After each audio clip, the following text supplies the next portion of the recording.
আমাদের এলাকা ঠিক হবে না।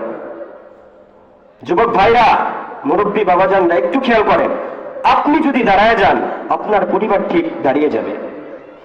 আপনি যদি বলেন আজ থেকে আমার বাড়িতে 5 ওয়াক্ত সালাত ব্যতীত কারো ভাত হবে না, কি ভাই ওই পরিবার ঠিক হয়ে যাবে না? যদি কোনো বাবা বলে তার মেয়েকে যে আজ থেকে তুই আর কোনোদিন এই বেয়াপনা জামা পরে বাড়ির বাইরে যেতে পারবি না, যেতে পারবে? কোন স্বামী যদি বলে তুই আমার সম্পদ, আল্লাহ তাআলা তোকে নিয়ামত স্বরূপ আমাকে দান করছে, তুই কেন বেহায়ার মতো রাস্তাঘাটে বেরিয়ে তোর চেহারা মানুষকে দেখাবি? তুই আজ থেকে ঘরের বাইরে বেরোতে পারবি না, তুই আজ থেকে বাড়ির বাইরে বেরোতে পারবি না। তাহলে বলেন ওই স্ত্রীর কি ক্ষমতা আছে সে বাড়ির বাইরে যাবে? ওই স্ত্রীর কি ক্ষমতা আছে সে বেহায়া মনে করবে, সে টাইট জামা পরে বাইরে যাবে? তুমি স্বামী, তুমি স্ত্রীকে টাইট ফিট জামা কিনে দিতেছো, লজ্জা করে না? আল্লাহ তাআলা